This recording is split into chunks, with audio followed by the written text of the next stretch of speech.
नमस्कार साथियों। रस के बारे में हमने चर्चा की और रस के अंग जो हैं स्थायी भाव, अनुभाव, विभाव और संचारी भाव, इन पर भी चर्चा होना आवश्यक है क्योंकि परीक्षाओं में पूछा जाता और हमें वैसे भी रस के जो वास्तविक ज्ञान के लिए ज़रूरी है। तो आज जो बात करने वाले हैं विभाव के बारे में। और विभाव कितने प्रकार के होते हैं?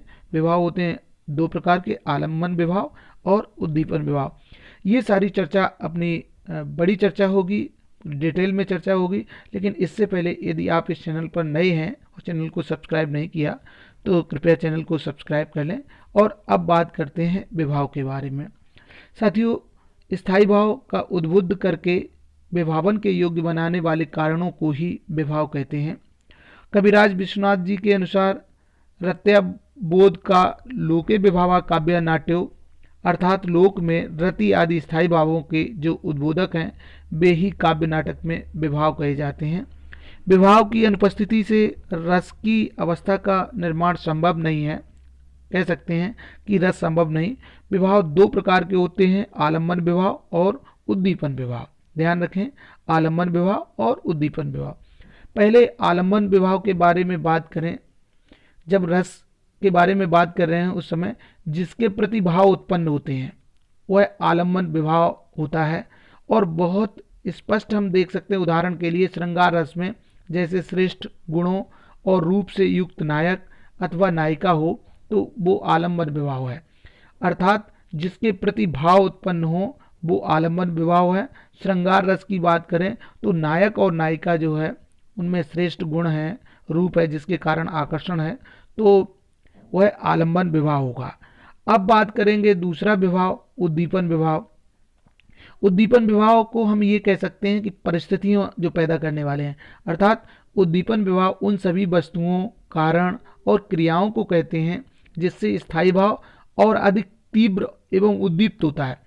कहना चाहिए कि तीव्रता और उद्दीपन की शक्ति पैदा करने वाले, उदाहरण के लिए जैसे श्रृंगार रस में नायक और नायिका की चेष्टाएं हैं, हाव भाव हैं, वेशभूषा है, एकांत, चांदनी रात, नदी का किनारा, बसंत ऋतु, वाटिका, ये जो चीज़ों के नाम लिए हैं, उदाहरण दिए हैं, इनसे क्या होता है, श्रृंगार का कारण जो है क्रियाएं बढ़ती हैं, स्थायी भाव और अधिक तीव्र होता है। तो ये सारी चीज़ें जो है उद्दीपन विभाव के अंतर्गत आती हैं। यहाँ यह बात विशेष रूप से उल्लेखनीय है कि हर रस के उद्दीपन प्रायः पृथक पृथक होते हैं, अलग अलग होते हैं।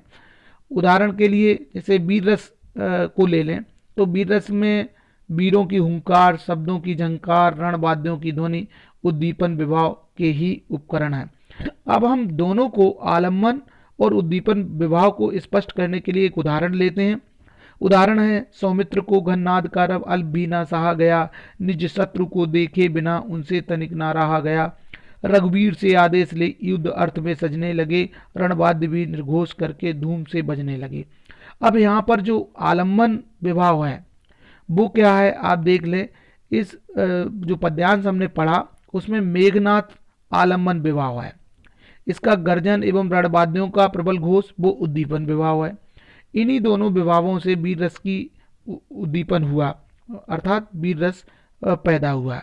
तो यहाँ पर जो उदाहरण दिया है, सौमित्र को घननाद का रव अल्प भी ना सहा गया। सौमित्र अर्थात लक्ष्मण को जब मेघनाथ ने ललकारा और उसका जो नाद था, उसका जो उद्घोष था, वो सौमित्र को, लक्ष्मण को सहा नहीं गया।